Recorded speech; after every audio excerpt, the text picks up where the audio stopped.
Oh my God. Oh my God. Let me just say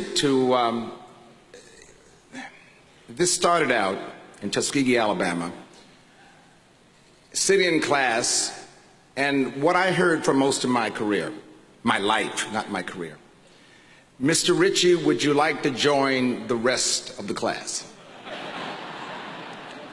Which meant I was daydreaming. Had no idea what my macroeconomics teacher was saying. I was doing that in the room. And then I realized I was definitely listening to some other place. So my fellow Martians,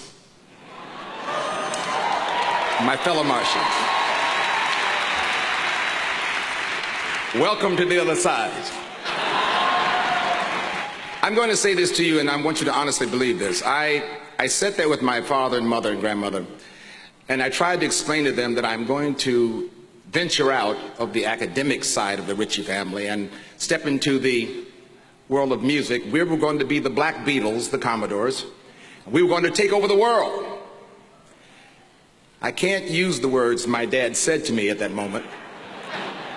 It's Sunday and it's Mother's Day. But he was clear that I was one damn fool in the family. And then 5 years passed. And 1 hit record, 5 hit records, 10 hit records. And Barbara Walters was interviewing my father. And he said, "Mr. Ritchie, what do you think about your son?" He said, "I think it is the job of every parent to stand firmly behind the child in his endeavors."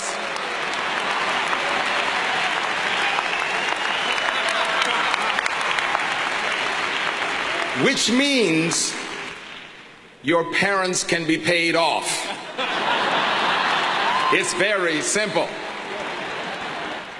Let me just say to you, as a songwriter, I started out as a dreamer, just like you all. I started out as a kid who had ideas about the way the world should be, but I thought for a moment, how do you tell the world what's on your mind? You are sitting in the prime seat to tell the world what they need to know. And I want you to understand,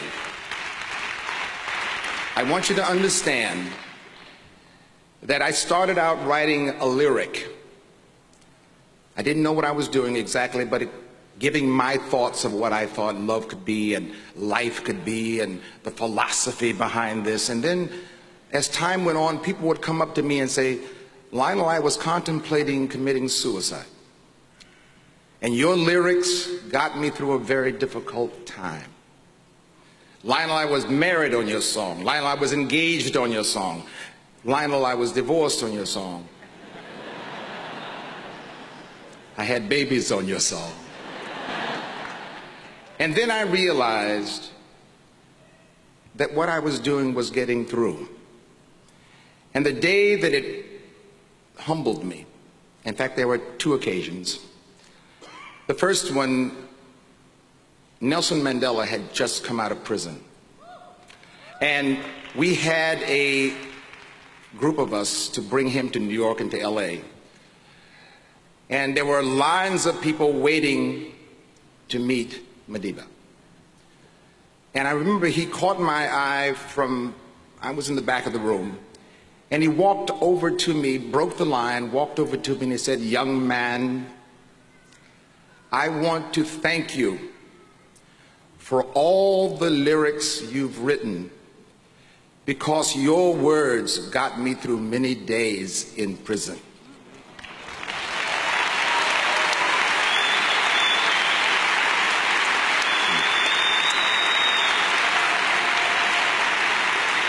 And it was at that point in my life, I realized I had no words, just tears. I broke down on his shoulder. I realized that I was holding my father. I was holding the struggles of a nation and a world and a culture, and I made a difference. And then the second one was last night. Last night, who would have ever thought the students of Berkeley would bring me to tears on my own songs? Oh my God.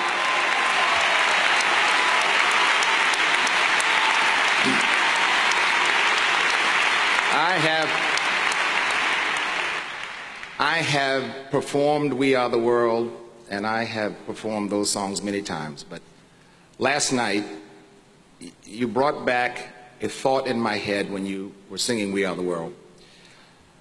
I have enjoyed some of the greatest writings with the greatest artists of forever.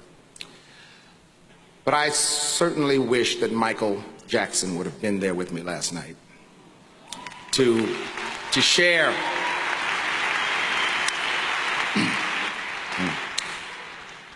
that moment, because what I saw on your faces was the enthusiasm, the passion, the drive, the love, the dreams. I saw it. You waved at me, you hugged me. I walked on stage and I thought I was joining the Commodores all over again. I'm going to say this to you before I close. It's over. God can only do for you what he can do through you. You are the I am in the world. You are God's tool. Use it wisely. Thank you very much for this honor, and I will definitely sing your praises as I travel around the world. God bless you. Thank you.